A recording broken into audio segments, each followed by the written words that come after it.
দীর্ঘ অভিশাপ থেকে মুক্তি পাওয়া সহজ নয়।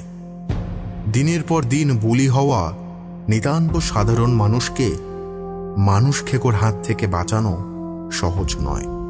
এমনই এক বহু যুগের অভিশপ্ত রাজবাড়িকে রুদ্রজিৎ কি পারবে অভিশাপ মুক্ত করতে? শুনতে থাকুন সুমেলি কাঞ্জিলাল মুখার্জির কলমে ভয়ঙ্কর ভয়ের গল্প সেন বাড়ির মানুষ খেকো। আপনারা যারা রাতের বৈঠকখানায় গল্প শুনছেন অথচ সাবস্ক্রাইব করছেন না, তাদের কাছে আমাদের বিনীত অনুরোধ, দয়া করে সাবস্ক্রাইব করে দিন। এতে আমরা আরো ভালো কাজের মনোবল পাই। শুনতে থাকুন সুমেলি কাঞ্জিলাল মুখার্জির কলমে সেন বাড়ির মানুষ খেকো।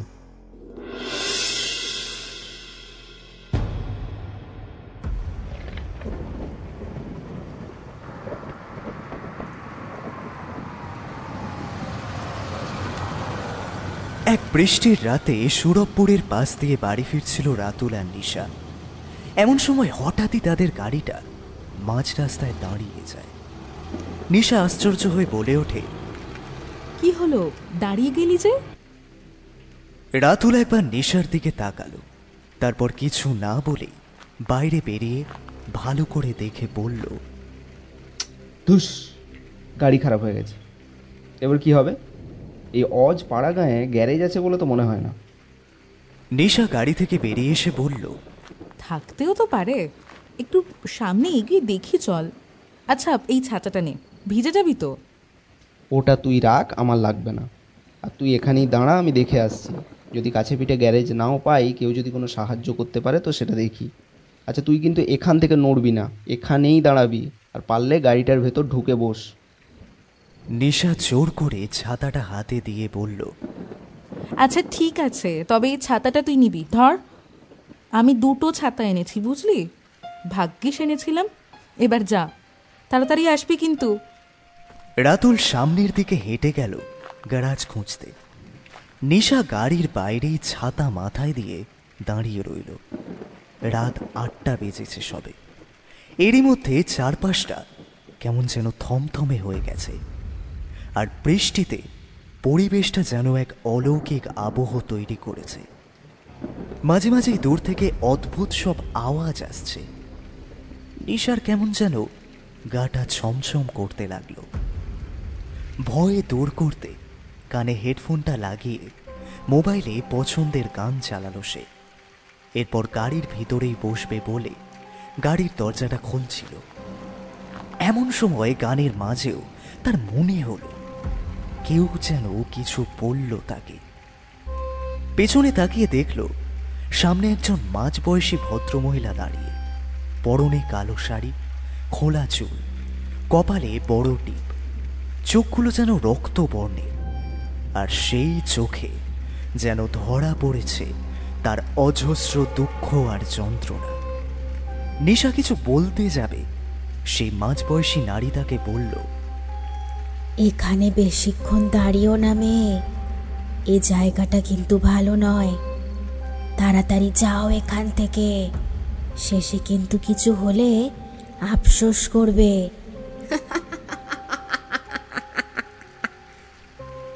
এই বলে সেই নারী হাসতে লাগলো। নিশা আশ্চর্য হয়ে দেখছিল তাকে। বৃষ্টির জলের এক ফোঁটাও যেন তার গায়ে পড়ছে বলে মনে হচ্ছে না। সে আবারও বলল, যাও যাও, এখানে আর থেকো না মেয়ে, শোনো আমার কথা। কে কে আপনি? আর আর কেন এসব বলছেন আমাকে? আমি তো আমার বন্ধুর জন্য অপেক্ষা করছি। ও না আসলে আমি যাবই বা কি করে? আর তাছাড়া আমাদের গাড়ি খারাপ হয়ে গেছে, তাই ও গ্যারেজ খুঁজতে গেছে। হেসে উঠল সেই নারী। এই গ্রামে গ্যারেজ? হাসালে যে মেয়ে, এখানে তো কারোর গাড়ি নেই, গ্যারেজই বা থাকবে কেন? এমনকি এই গ্রামের আশেপাশেও কোনো গ্যারেজ নেই। নিশা কথাটা শুনে আরো ভয় পেয়ে বলল, তাহলে তাহলে আমরা আজ ফিরবো কি করে? কথাটা শুনে সেই নারী বলে উঠল, হয়তো আর ফেরাই হবে না। হাসতে হাসতে বিদায় নিল সেই নারী। বৃষ্টি ততক্ষণে বন্ধ হয়ে গেছে।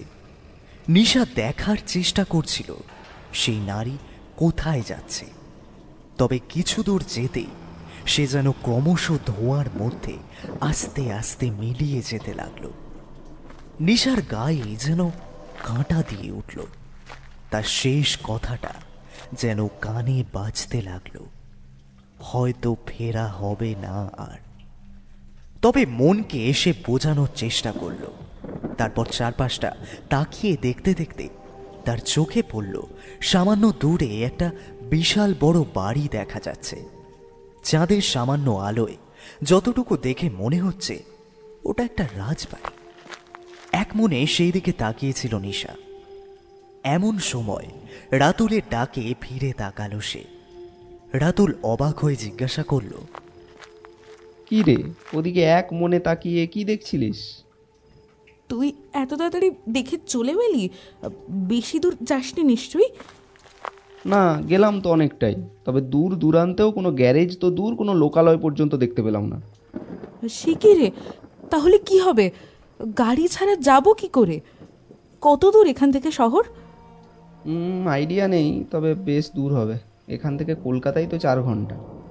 ও মাই গড, তাহলে কি করব আমরা এবার? কেন যে এত দূর নিয়ে এলি? কি দরকার ছিল বলতো এত দূরে লং ড্রাইভটা প্ল্যান করার? আরে এটা কোনো কথা? বিপদ কি আর ওইভাবে আসে? সে তো শর্ট ট্রিপেও অনেক কিছুই হতে পারে।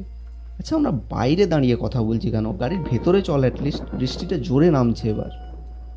গাড়ির ভেতরে ঢুকতে যাচ্ছিল দুজনে। এমন সময় রাতুল বলল, আচ্ছা নিশা, তুই ওই দিকে কি দেখছিলিস তখন? ওইদিকে? আরে ওই যে দেখ না, ওই ওই বাড়িটা দেখতে পাচ্ছিস? ওই বড় বাড়িটা। আরে হ্যাঁ তো, ওটা তো কোনো রাজবাড়ি মনে হচ্ছে। হ্যাঁ, হবে হয়তো। আচ্ছা, ওখানে একবার যাবি? না মানে আজ তো মনে হচ্ছে না এখান থেকে আর ফিরতে পারবো বলে। গাড়ি ঠিক না হলে মানে বুঝতেই পারছিস কি বিপদে পড়েছি। আর আশেপাশে লোকজন, বাড়িঘর, কোনো লোকালয় তো দেখছি না যে আশ্রয় নেব। তাই বলছি ওই রাজবাড়িতে গিয়ে একবার দেখি না, চল, যদি কোনো ব্যবস্থা করা যায়। নিশা একটু ভেবে তারপর বলল, বেশ, চল সামনে এগিয়ে দেখি। ধীরে ধীরে রাজবাড়ির দিকে এগিয়ে গেল নিশা আর রাতুল। তবে যতই এগোচ্ছিল ততই তারা বুঝতে পারছিল সেই বাড়ি একেবারেই অন্ধকার, একটুও আলো নেই সেখানে। নিশা হঠাৎ দাঁড়িয়ে গিয়ে বলল, রাতুল, আমার মনে হচ্ছে বাড়িটায় না কেউ নেই। দেখ কেমন ঘুটঘুটে অন্ধকার। রাতুল যেন আত্মবিশ্বাস নিয়ে বলল, না না, কেউ তো আছেই। অত বড় রাজবাড়ি কি ফাঁকা পড়ে আছে নাকি? চল না সামনে গিয়ে দেখি। কিছু দূর হাঁটতেই বৃষ্টি থেমে গেল। ছাতাগুলো ফেলে দিলি যে, যদি আবার বৃষ্টি আসে? রাতুল কেমন এক অদ্ভুতভাবে হেসে বলল,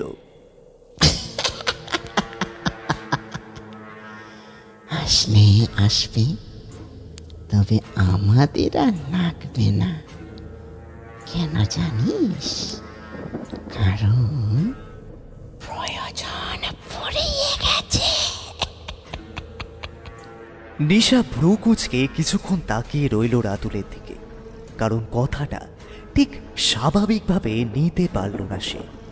তবে কিছু বললও না। রাতুল হাঁটতে হাঁটতে কেমন যেন বেঁকা হাসি দিয়ে তাকিয়েছিল নিশার দিকে। নিশা চোখটা ফিরিয়ে নিল। তারপর রাজবাড়ির একদম সামনে পৌঁছাতে রাতুল বলল, চল ভেতরে যাই। নিশা চারপাশটা দেখে বলল, বাড়ির বাইরে এত অন্ধকার, ভিতরে কি আদৌ কেউ থাকবে? এমনকি বাড়ির আশেপাশেও তো কোনো আলো জ্বলছে না।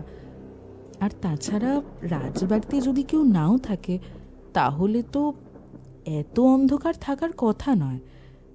আমার না কেমন ভয় ভয় করছে রে। ধুর, সে তো গ্রামের কোথাওই কোনো আলো জ্বলছে না। আর গ্রাম তো এরকম অন্ধকারই হয়, এখানে কি শহরের মতো চারদিকে আলো জ্বলে নাকি? কোনো ভয় নেই, চলো চলো চল, ভেতরে গিয়ে দেখি, নিশ্চয়ই কেউ আছে। দেখ, রাতটা তো কোথাও কাটাতে হবে, বল। চ চ চ চ চ। তবে দরজা তো বন্ধ। খুলে যাবে। তারপর জমিদার বাড়ির প্রবেশ দ্বারে যেতেই সুবিশাল দরজা ধীরে ধীরে খুলে গেল।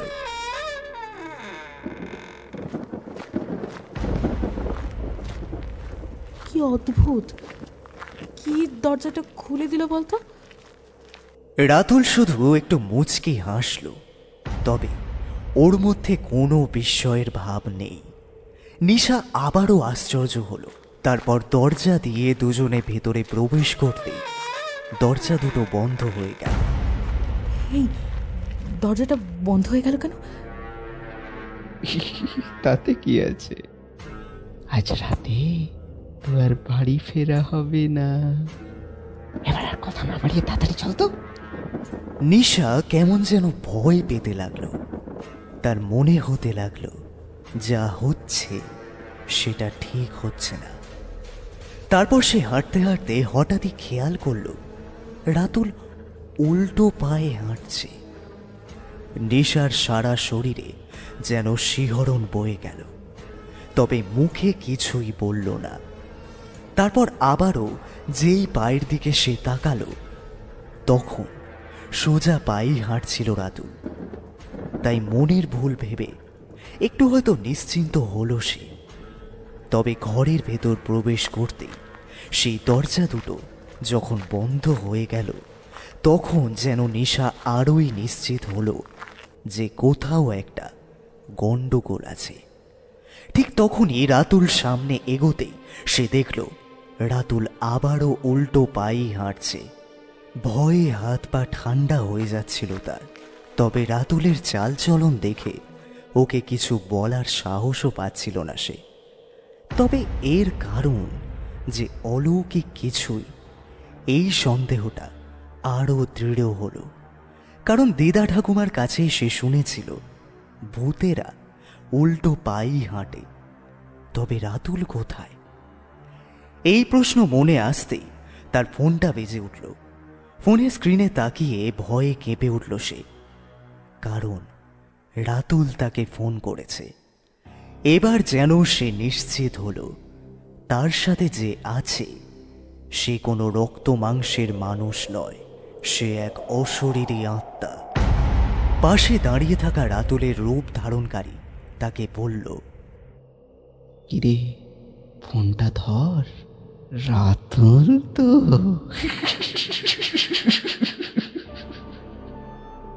এই কথা বলে সে হাসতে লাগলো। নিশা ভয়ে চিৎকার করে উঠল।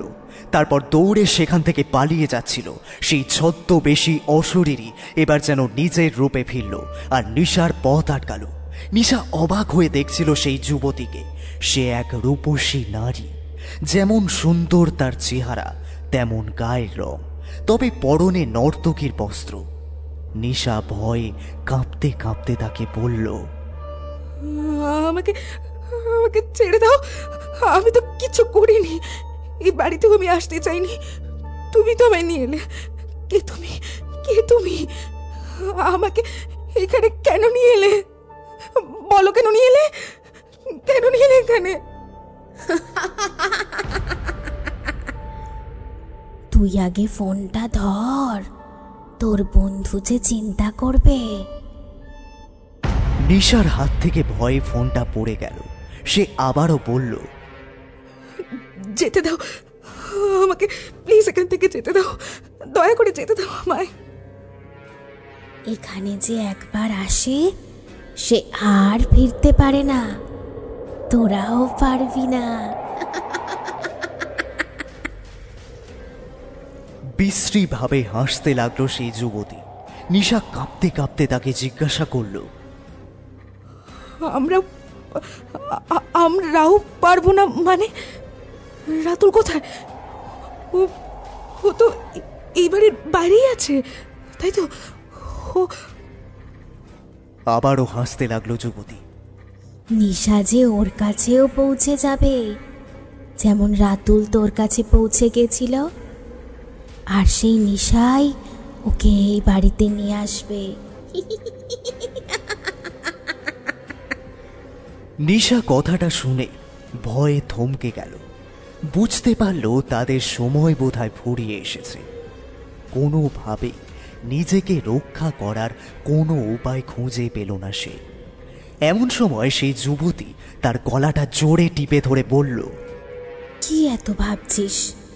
এত ভেবে কোনো লাভ নেই।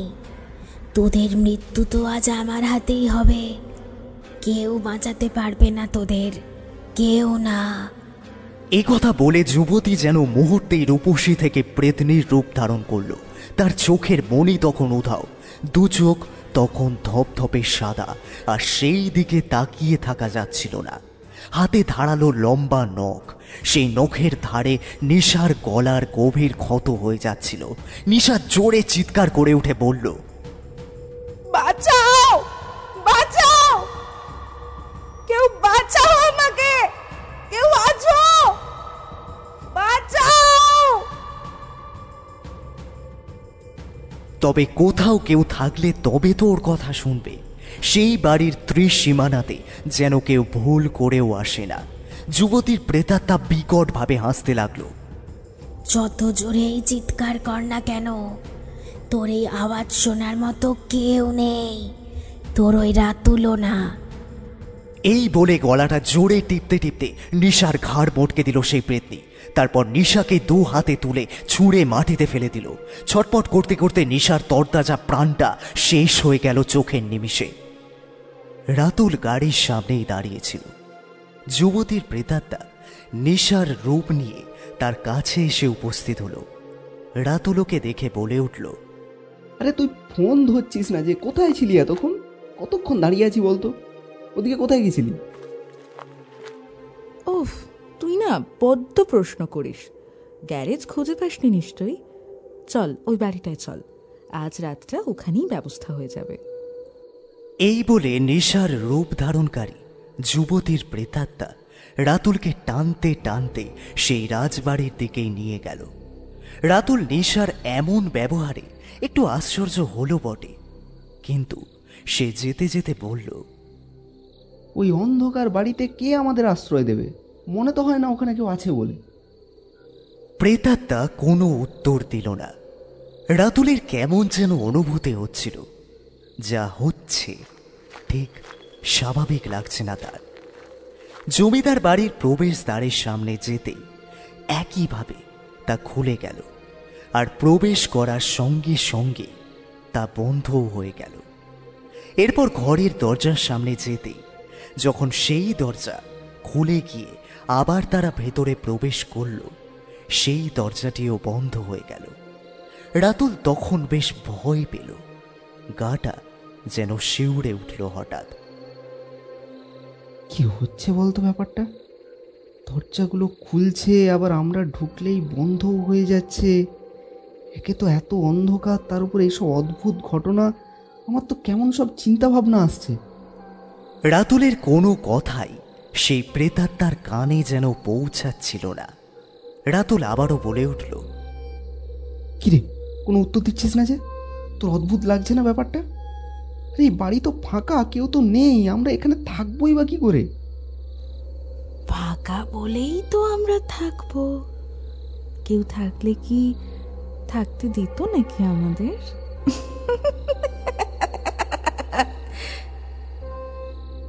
আশ্চর্য হয়ে তাকিয়ে রইল রাতুল সেই অশরীরের দিকে। কথাটা ঠিক স্বাভাবিক লাগলো না।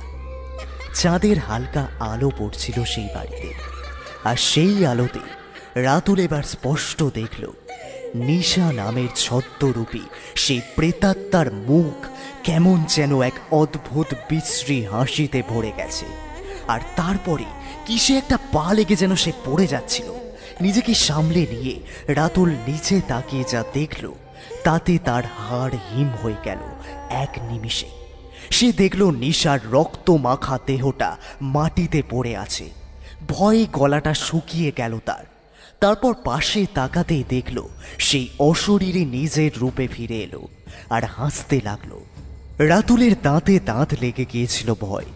কাঁপতে কাঁপতে নেশার দেহটা ছুঁয়ে ভালো করে দেখল সে। সেই দেহে যে আর প্রাণ নেই তা বুঝতে আর সময় লাগলো না। সেই নিথর দেহটা বুকে টেনে নিয়ে জোরে চিৎকার করে কেঁদে উঠল রাতুল। নিশা, নিশা, নিশা। আরে কাঁদছিস কেন? তুইও তো তোর প্রেমিকার কাছেই যাবি, তাই জন্যই তো তোকে ওর কাছেই নিয়ে এলাম, যাতে পাশাপাশি তোদের পাওয়া যায়, তোরা অমর জুটি হয়ে থাকবি।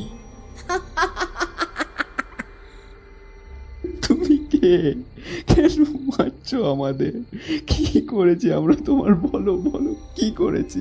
নিশা কি করেছিল? ওকে কেন মারলে তুমি? তোরা তো তেমন কিছু করিসনি, আবার হয়তো করেছিস। আরে তোরা প্রেম করেছিস, আর আমি তো এই প্রেমিক যুগলদের দেখলেই মেরে ফেলি। তোরা আজ আমার এলাকায় এসেই ভুল করেছিস, এর মাসুল তো তোদের গুনতেই হবে। এই বলে রাতুলকে শূন্যে তুলে দিয়ে ওকে মাটিতে ফেলে দিল সেই প্রেতাত্মা। তারপর আবার উঠিয়ে গোল করে ঘোরাতে লাগলো। রাতুল চিৎকার করে যাচ্ছিল। সেই চিৎকার শোনার জন্য দূর দূরান্তেও বোধহয় কেউ ছিল না। রাতুলকে ঘোরাতে ঘোরাতে এত জোরে মাটিতে আছাড় মারল, সে আর ওঠার মতো অবস্থাতেই ছিল না। তারপর তাকেও শেষে ঘাড় মোটকে মেরে ফেলল সেই যুবতীর প্রেতাত্মা। তারপর পাগলের মতো হাসতে লাগলো সে। সেই জমিদার বাড়ির দেওয়াল ছাদ জুড়ে সেই হাসি যেন প্রতিধ্বনিত হতে লাগলো। সুরভপুরের আকাশ বাতাসে গর্জে উঠল সেই প্রেতনির হাসি।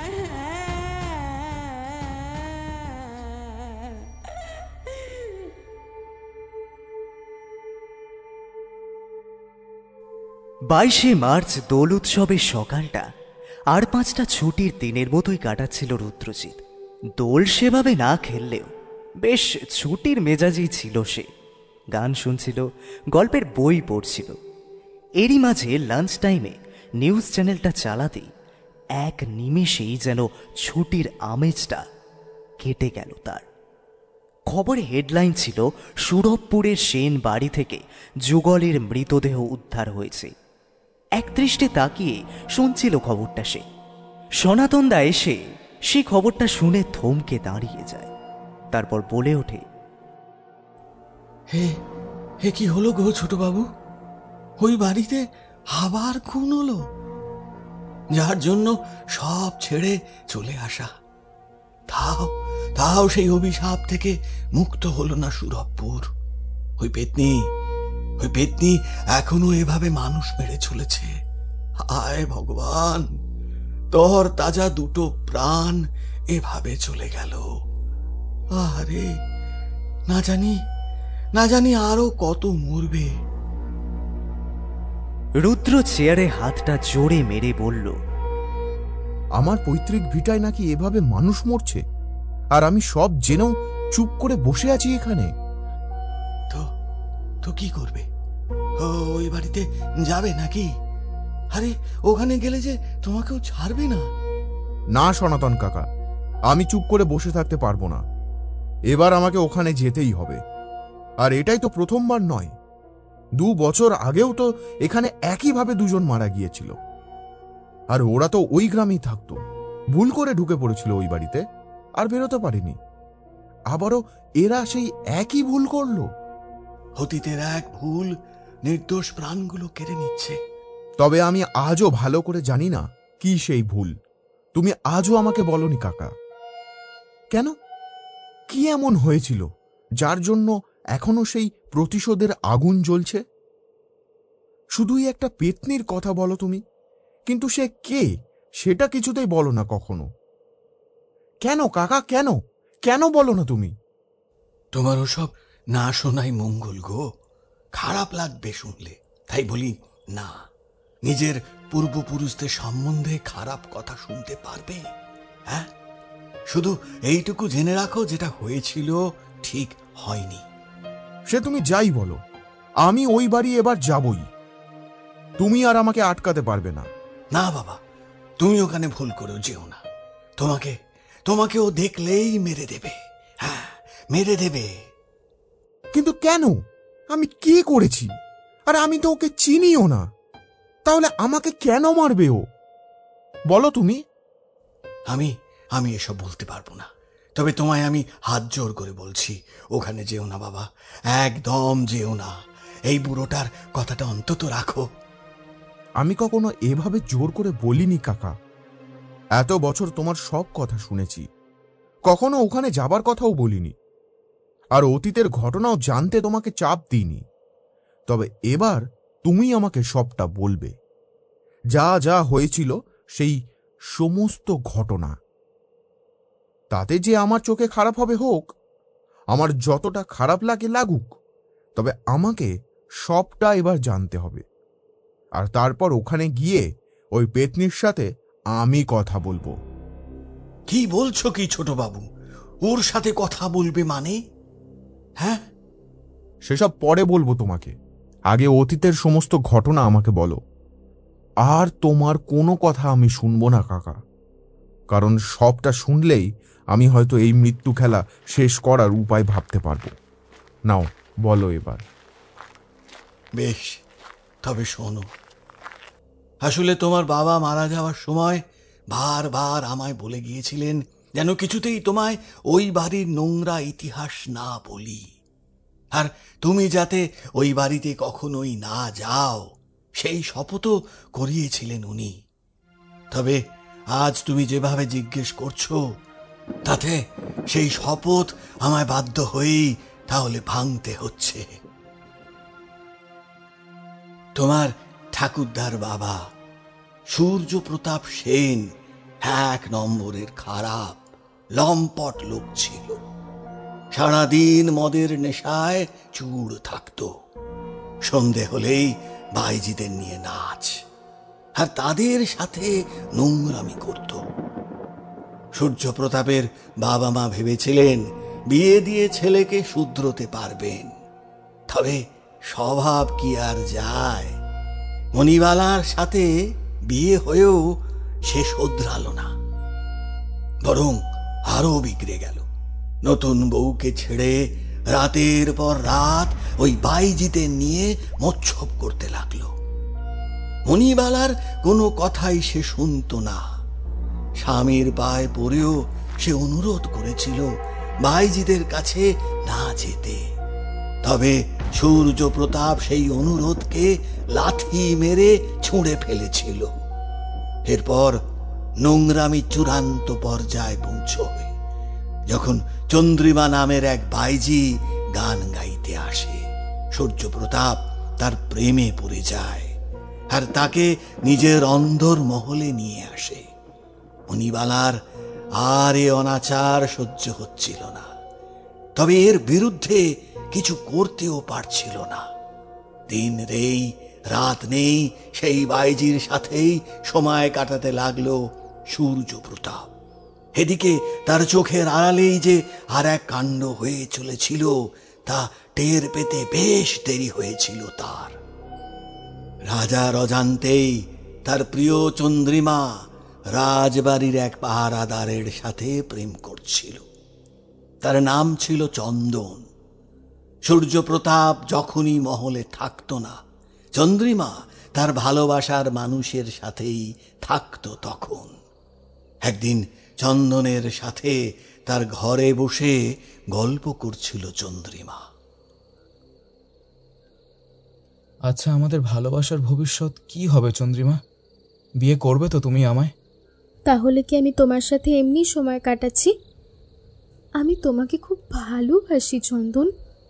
আমি জানি তুমিও আমাকে ঠিক কতটা চাও। তোমার সাথে থাকলে জানো তো আমি খুব খুব ভালো থাকি। সারা জীবন আমি এভাবেই তোমার সাথে থাকতে চাই। তবে আমি যা টাকা পাই তাতে তোমার পোষাবে? রাজা বাবু এত ভরিয়ে রাখে তোমায়, রানীর মতো আছো এই মহলে। আমার তো কুড়ে ঘর। রানী না ছাই, রাজাবাবু রক্ষিতা আমি। সে যতই সোনা গয়না টাকা পয়সা যাই পাই না কেন, কঠোর বাস্তব তো এটাই যে আমি শুধু ওনার মনোরঞ্জনের কারণ। এই মহলে সেই সুখ আমি কখনো পাবো না, যা আমি তোমার কাছে পাবো। সে নয় বুঝলাম, তবে এইভাবে লুকিয়ে লুকিয়ে আর কতদিন প্রেম করব? সামনের দিনের কথা তো এবার ভাবতে হবে। তবে রাজাবাবু জানলে আমাদের সম্পর্কটা মেনে নেবেন উনি? ওনাকে জানতে দেবে কে? তার আগেই আমরা এখান থেকে পালিয়ে যাব। কি বলছো কি? রাজাবাবু জানলে আমাদেরকে কেটে ফেলবে, তুমি এটা জেনে রাখো। দেখেছো তো ওনার মেজাজ। আমাদের পরিকল্পনা করে সবটা করতে হবে চন্দন। বেশ, তাই হবে। তাহলে এবার চলো একটু প্রেম করি।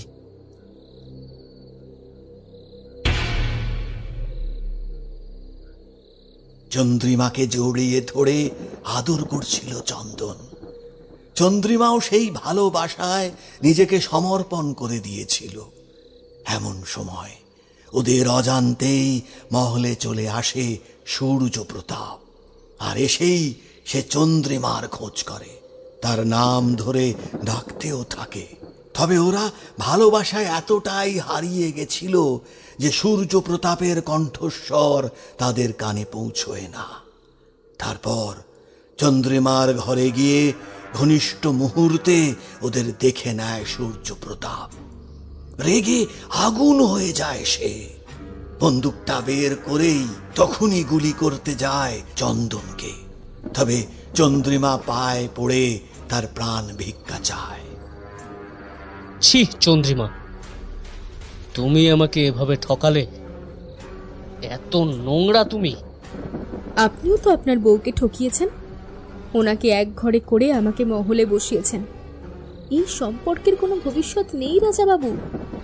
আমি চন্দনকে ভালোবাসি, ওকে আমি বিয়ে করতে চাই, আমি একটা সংসার চাই। আপনি কি আমাকে এগুলো দিতে পারবেন বলুন? চুপ কর নোংরা মেয়ে ছেলে। একটা বেশ্যা তার আবার সংসার?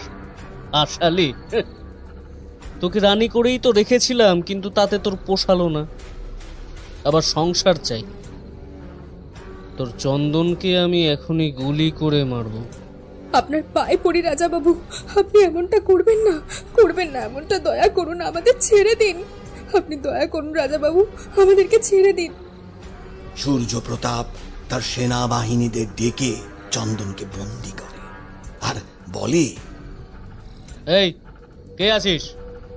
ওকে কারাবাসে পাঠিয়ে দেখাচ্ছি কিভাবে সংসার করতে হয়, আর তোমার জন্য আরো দারুণ কিছু অপেক্ষা করছে। চন্দন একটা কথাও বলে না। চন্দ্রিমাকে সূর্য প্রতাপ টানতে টানতে একটা ঘরে নিয়ে গিয়ে বন্ধ করে দেয়। তারপর মাঝ রাতে এসে কিছু মেয়ে কর্মচারী তাকে একটা অন্ধকার কুঠুরিতে নিয়ে যায়। তারপর সেই কুঠুরিতেই দেওয়ালে গর্ত করে তাকে দাঁড় করিয়ে তার উপর ইট চাপা দেওয়া হয়। মণিবালা সবটা জানার পর প্রতিবাদ করে, তবে সূর্য প্রতাপের সেসব কাছেই যায় না।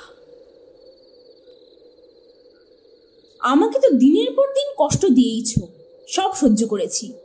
তবে ওই মেয়েটা আমার সংসার ভাঙলেও আমি কখনোই ওর এরকম মৃত্যু চাই না। আরে ওর তো ঘর বাঁধতে চেয়েছিল ওর ভালোবাসার মানুষের সাথে। তোমার সাথে থেকে কি ও কোনোদিনও সেই সুখ পেত? তবে কেন এমন করলে? ওকে বাঁচতে দাও, ওই দেওয়াল ভেঙে ওকে মুক্ত করে দাও, আর ওই পাহারাদারকেও ছেড়ে দাও।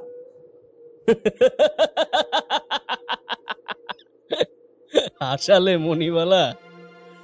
এতক্ষণে ওই বাইজি দম বন্ধ হয়ে মরেও গেছে, আর ওই চন্দনকে কাল রাতেই আমি গলা কেটে মেরে ফেলেছি।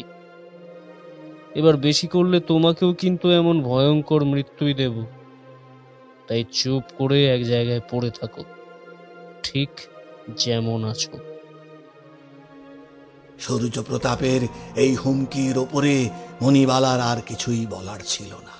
সে চেষ্টা করেছিল সেই কুঠুরিতে যাওয়ার, তবে কড়া নিরাপত্তা ঠেলে আর যেতে পারেনি। ওদিকে এই ঘটনার মাত্র 2 মাসের মধ্যেই মারা যায় সূর্য প্রতাপ। মৃত্যুর কারণ যা জানা যায় তা শুনে হাড় হিম হয়ে যাবে রাজবাড়ির সবার। সূর্য প্রতাপের ঘাড় ভাঙা ছিল। সকলে আন্দাজ করেই নেয় যে চন্দ্রিমার পেতনি তাকে ঘাড় মোটকে মেরে ফেলেছে। এরপরে বেশ কিছু বছর যায়। সূর্য প্রতাপের ছেলে মণিমোহন তখন রাজ সিংহাসনে, অর্থাৎ তোমার ঠাকুরদা। তার বিবাহের 1 বছরেই তোমার বাবা কুল আলো করে আসে। তবে তারপরেই মণিমোহনের অকাল মৃত্যুতে কেঁপে ওঠে সকলে। কারণ তার মৃত্যুর কারণও সেই এক ছিল, তারও ঘাড় ভাঙা ছিল। ওদিকে মণিবালাও মারা যায়, এদিকে মণিমোহনের ছেলে অর্থাৎ তোমার বাবা বড় হতে থাকে সেই রাজমহলেই। তারপর তোমার ঠাকুমা শ্যামলী ছেলে বড় হতেই ওই বাড়ি ছেড়ে শহরে চলে আসে, আর আসার আগে কর্মচারীদের সব পাওনা মিটিয়ে দিয়ে ওই বাড়ি চিরকালের মতো বন্ধ করে আসে। আর তারপর থেকে কেউ ওই বাড়িতে যায়নি। তবে তোমার বাবা বড় হওয়ার পরেই তাকে সব ঘটনা বলার পর সে জেদ করেই ওই বাড়িতে যায়। তখন তুমি অনেক ছোট, তোমার মা অনেক বারণ করে, কিন্তু কোনো বারণই তিনি শোনেন না। একদিন কাউকে না জানিয়েই সেই বাড়িতে চলে যান তিনি, আর পরের দিন তার লাশ পাওয়া যায় ওই রাজবাড়ির বাগানে। এরপর থেকে আর ওই গ্রামের কেউ ওই বাড়ির ত্রিসীমানাতেও যায় না। আর তুমি সেই একই ভুল করবে বলছো ছোটবাবু? এমনটা করো না, তোমার জীবন পড়ে আছে, এভাবে নিজেকে শেষ করে দিও না। অন্তত সেন বাড়ির একজন বংশধর তো থাকুক। সূর্যপ্রতাপের পাপের শাস্তিতে বলি হয়েছে এতগুলো নিষ্পাপ প্রাণ। তুমি তো আর তা ঠিক করতে পারবে না। তাহলে গিয়ে কি লাভ? কেন বিপদ ডেকে আনছো? যা করার আমি করব কাকা, সেটা তুমি আমার উপর ছেড়ে দাও। এটুকু জেনে রাখো, আর একজনও ওই পাপীর ভুলে মাসুল দেবে না, আর কেউ মরবে না। আমি কালই যাব ওখানে। এখনো বলছো তুমি এ কথা ছোটবাবু? লাবণ্য দিদিমণির কথাটা তো একটু ভাবো। সামনেই তোমাদের বিয়ে। ও শুনলে কি বলবে? আমি লাবণ্যকে সবটা বুঝিয়ে বলবো, ও ঠিক বুঝবে। আচ্ছা কাকা, আমি একটু বেরোচ্ছি, ওখানে যাবার আগে কিছু প্রস্তুতি লাগবে। রুদ্রজিৎ তার এক জ্যোতিষ বন্ধুর বাড়িতে গিয়ে তাকে সব ঘটনা গুছিয়ে বলল। সব শুনে সে বলল, সবই তো শুনলাম, তবে আমি তো আর তান্ত্রিক নই। এ বিষয়ে তোকে কোনো ভালো তান্ত্রিক সাহায্য করতে পারবে। আরে ওই জন্যই তো তোর কাছে এলাম সাহেব, যদি কারো সন্ধান দিতে পারিস। দেখ, আমার তো কেউ জানা নেই, তবে একটা কথা বলি, এসব ঝামেলায় কেন জড়াচ্ছিস বল দেখি? কি দরকার? দরকার আছে সাহেব, আমাকে সব ঠিক করতে হবে। ওই বাড়িকে অভিশাপ থেকে মুক্ত করতেই হবে, না হলে আরো অনেক প্রাণ বলি হয়ে যাবে। তবে আমার জ্যোতিষ বিদ্যা বলছে তুই ভয়ঙ্কর বিপদের দিকে যাচ্ছিস। সামনে অনেক কঠিন সময় আসছে তোর, এমনকি মৃত্যুযোগও আছে। সে থাক, আমার মৃত্যুর সাথে যদি ওই বাড়ি চিরদিনের মতন সাপমুক্ত হয়, তবে সে মৃত্যুও সুখের। বেশ, বুঝলাম। প্রার্থনা করি তোর উদ্দেশ্য সফল হোক। আচ্ছা, আমি একজনকে ফোন করে জিজ্ঞাসা করছি, যদি ওর কেউ জানা থাকে। এমন সময় সেই বাড়ির সহচারিকা রেবতী চা দিতে এসেছিল। ফোনের কথোপকথন সে শুনছিল। ফোনটা রাখার পর সে বলল, ক্ষমা করবেন সাহেব বাবু, আপনার কথাগুলো কানে গেল, তাই বলতে ইচ্ছে করছে আর কি। আমাদের পাড়ায় একজন বাবা বসে, মানে খুব ভালো তান্ত্রিক সে। ভূত পেতনি পিশাচ ভর করলে তার কাছে যায় সবাই, কেউ খালি হাতে ফেরে না। আপনারা বললে আমি ওনার কাছে নিয়ে যেতে পারি। আরে এ তো দারুণ খবর দিলে, অবশ্যই যাব। কালকে নিয়ে যেতে পারবে আমাকে? রেবতী মাথা নাড়িয়ে সম্মতি জানালো। পরের দিন সেই তান্ত্রিকের কাছে রুদ্রজিৎ আর সাহেবকে নিয়ে গেল রেবতী। ওদেরকে তান্ত্রিকের কাছে পৌঁছে দিয়ে সে চলে গেল। তান্ত্রিক রুদ্রজিৎকে দেখেই বলল,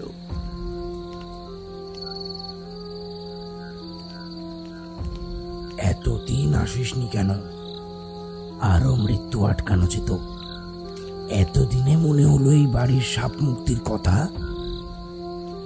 না বাবা, আসলে আমি তো কিছুই জানতাম না। তবে সব জানার পর আর বসে থাকতে পারিনি। আমি যেভাবেই হোক ওই বাড়িকে ওই অভিশাপ থেকে মুক্ত করতে চাই। তার জন্য যা করতে হয় করব। তুই যেটা ভাবছিস সেটাই ঠিক, তবে পদে পদে বিপদ থাকবে কিন্তু, তাই ভেবে এগোবি। আমি ভেবে নিয়েছি বাবা। আপনি উপায় বলুন, কিভাবে ওই পেতনির সাথে আমি যোগাযোগ করব, অথচ আমাকে ও মারতেও পারবে না? এমন কিছু কি সম্ভব? অবশ্যই সম্ভব। প্রথমত তোকে ওই বাড়িতে গিয়েই থাকতে হবে, তাই তার জন্য সবার আগে মানসিক প্রস্তুতি নে। আর জেনে রাখ, ওই বাড়িতে যে কেবল ওই পেতনি থাকে তাই নয়, মণিবালা আর চন্দনের আত্মাও কিন্তু ওখানেই ভটকাচ্ছে। তাই এতগুলো আত্মার মাঝে তুই থাকতে পারবি কিনা সেটা ভালো করে ভেবে নিস, কারণ একবার ওখানে ঢুকে পড়লে কাজ সম্পূর্ণ করা না অবধি কিন্তু বেরোতে পারবি না। যদি বেরোতে চাস তবে তবে তোর মৃত্যু আর কেউ আটকাতে পারবে না। আমি প্রস্তুত বাবা। তান্ত্রিক একটা কঙ্কালের খুলি নিয়ে মন্ত্র পড়ে সেটা রুদ্রজিতের হাতে দিতেই হাত কাঁপতে লাগলো তার। তান্ত্রিক হেসে উঠে বলল, এতেই হাত কাঁপছে? তুই নাকি ওই ভূতের সাম্রাজ্যে থাকতে যাবি? হাসালি রে বাছা, হাসালি। না বাবা, আমি সব পারবো। প্রথম তো একটু ভয় লাগবেই, পরে আর ভয় পাবো না। আপনি বলুন, এই খুলি নিয়ে আমাকে কি করতে হবে? কিছুই না, শুধু এইটা সাথে করে রাখবি। এটা তোর ব্যাগে রেখে দে, এতে মন্ত্র পড়ে দিয়েছি। এটা সাথে থাকলে কেউ তোর কোনো ক্ষতি করতে পারবে না। আর দেখবি যেন কোনোভাবেই এটা না হারায়। আর এই কৌটোটা রাখ, এনে এতে ছাই ভরে দিয়েছি। যদি ভূতের তেমন উৎপাত হয়, এই ছাইটা সেইখানে ছিটিয়ে দিবি। ভূত ভয়ে পালাবে। আর মায়ের পায়ের এই জবা ফুলটা সব সময় পকেটে রেখে দিবি। মা তোর রক্ষা করবেন। জয় মা, জয় মা। তোর যাবার পথেই হয়তো এগুলো লাগতে পারে, কারণ ওরা জেনে যাবে যে তুই ওদের তাড়াতে যাচ্ছিস। তাই তোর ওপর রাস্তাতেই আক্রমণ হতে পারে। তারপর ওই বাড়ি গিয়ে যেটা আসল কাজ, তা হলো ওই পেতনিকে যেই দেওয়ালের মধ্যে চাপা দেওয়া হয়েছে সেই দেওয়ালটা ভেঙে ওর লাশটা বের করতে হবে। তারপর ওটা জ্বালিয়ে দিতে হবে। এই কাজ সম্পন্ন করতে পারলেই ওই বাড়ি সাপ মুক্ত হবে। তাতে চন্দনের আত্মাও চিরতরে শান্তি পাবে, কারণ তার প্রেমিকার মুক্তিতেই তারও মুক্তি। তবে এই কাজ এত সহজ নয়। তুই অনেক বাধা পাবি, অনেক ভয়ানক বিপদের সম্মুখীন হতে হবে তোকে। পারবি তো? হ্যাঁ বাবা, আমি সব পারবো। বেশ বেশ, তবে কাল অমাবস্যা, তাই ওকে তাড়াতে গেলে সামনের পূর্ণিমা পর্যন্ত আমাদের অপেক্ষা করতেই হবে। পূর্ণিমার রাতি সেই আদর্শ সময়, কারণ ওই সময় ওর শক্তি কম থাকে। তাই তখনই একমাত্র ওই শক্তিশালী প্রেতাত্মার সাথে লড়াই করা সম্ভব। তবে কাল অমাবস্যায় ও ভীষণ শক্তিশালী হয়ে উঠবে। যদি ভুল করেও কেউ ওই বাড়ির দিকে যায়, তার মৃত্যু নিশ্চিত। আর আমি দেখতে পাচ্ছি যার প্রবল সম্ভাবনা আছে কাল আবার সেই একই ভুল করবে কেউ না কেউ। কি বলছেন কি বাবা? তবে তো কালই আমার যাওয়া উচিত। ভুল করেও যাস না, ভুল করেও না। কালও যদি আক্রমণ করে, ওর সাথে লড়বি কি করে? ওর ভীষণ শক্তির কাছে তুই নেহাতি শিশু। কিন্তু বাবা, আমি আর একজনকেও যে মরতে দিতে পারবো না। আপনি যখন বললেন যে কাল এমন কিছু হবে, তা জেনে আমি চুপ থাকি কি করে? আর আপনি তো এত কিছু দিলেন, আমি সব সামলে নেব, আমার কিছুই হবে না। ওই পেতনিকে না মুক্ত করলে যে আমার মৃত্যু নেই। আমি কালই যাব বাবা, আর ওই চন্দ্রিমা পেতনির সাথে কথা বলবো। যেভাবেই হোক ওকে আটকানোর চেষ্টা করব আমি। রুদ্রজিৎ যেন আত্মবিশ্বাস নিয়েই কথাগুলো বলল। তান্ত্রিক আর কোনো বারণ করল না, বরং ওকে সাহস দিয়েই বলল, বেশ বেশ, তবে তাই কর। আর ওকে বলিস, ও যদি ভালোয় ভালোয় চলে যায় তো ভালো, নয় ওর জন্য অনেক কষ্ট অপেক্ষা করছে। তবে ও হয়তো এসব মানবেই না, উপরন্তু তোকেই মারার চেষ্টা করবে। তখন যেগুলো দিলাম সেগুলোর ব্যাপারটা ঠিক করে করিস। আশা করি ও তোর কোনো ক্ষতি করতে পারবে না। রুদ্রজিৎ তান্ত্রিককে হাত জোর করে প্রণাম করে সেখান থেকে বিদায় নিল। সাহেব সেখান থেকে বেরিয়ে রুদ্রজিৎকে বলল, এসব কি বলছিস তুই? ওই ওই ভূত প্রেতনিদের সাথে ওই বাড়িতে থাকবি? পাগল হয়েছিস নাকি? হ্যাঁ, কিছু করার নেই। জানি এই লড়াইটা কতটা কঠিন, তবে লড়তেই হবে, আর আমি জিতবো। রুদ্র, তুই চেঁচে মরতে চাইছিস কেন? আরে পূর্ণিমার দিন গেলেই তো হয়, সেদিন তান্ত্রিক বাবাও থাকবে। ওখানে গিয়ে থাকার কি দরকার বুঝতে পারছি না ভাই। আচ্ছা, আমাকে একটা কথা বলতো, লাবণ্য যদি এসব জানে তাহলে তোকে যেতে দেবে? ওকে সবটা বুঝিয়ে বললে ঠিক বুঝবে। রুদ্রজিৎ বাড়ি গিয়ে কলিং বেল বাজাতেই তার বাগদত্তা লাবণ্য তাকে দরজা খুলে দিল। আরে তুমি কখন এলে? এই কিছুক্ষণ হলো। কি হয়েছে বলো তো, এত গম্ভীর দেখাচ্ছে যে? 2 মাস পর আমাদের বিয়ে রুদ্র, আর তুমি এখন এসব ভূতের খেলায় মেতে উঠেছ। ও, তাহলে সনাতন কাকা তোমাকে সব বলেছে? খুব ভুল করেছে কি? আমার কি জানার অধিকারটুকু নেই? আরে আমি তো সব বলতাম তোমায়, তোমাকে না বলে কি যেতাম? কাকার এত তাড়া লেগে গেল বলার। ওহ, সত্যি। তোমাকে ছোট থেকে মানুষ করেছে তো, তাই চিন্তা করে। আচ্ছা শোনো, সব যখন জেনেই গেছো, তাহলে বাকিটা বলেই দিই। তান্ত্রিকের কাছে যাবার কারণ আর যা যা সেন বাড়িতে গিয়ে সে করবে, সেই সমস্ত কথা রুদ্রজিৎ লাবণ্যকে বলল। সব শুনে লাবণ্য কেঁদে ফেলল।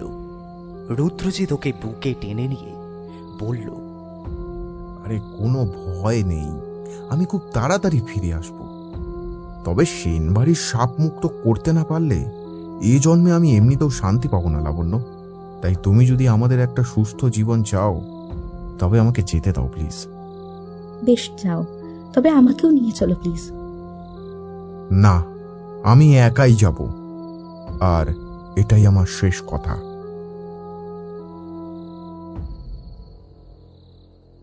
লাবণ্য আর কিছুই বলল না। সেদিন রাতেই সব ভালো করে গুছিয়ে নিয়ে তাড়াতাড়ি ঘুমিয়ে পড়ল রুদ্রজিৎ। তবে মাঝরাতে একটা বাজে স্বপ্ন দেখে উঠে বসল সে। ঘামতে লাগল। তারপর তার কানে যেন একটা বিশ্রী অট্টহাসির শব্দ এলো। চারিদিক দেখতে লাগলো, তবে কোথাও কেউ নেই। স্বপ্নেও ঠিক একই হাসিটাই সে শুনেছিল আর দেখছিল। তাকে একটা লম্বা হাত গলা টিপে ধরে রেখেছে। এক গ্লাস জল খেয়ে কিছুক্ষণ বসে ঠাকুরের নাম করতে লাগলো সে। তারপর আবার শুয়ে পড়ল। লড়াইটা যে কতটা কঠিন হতে চলেছে তার সূচনা বোধহয় এই স্বপ্নটাই ছিল।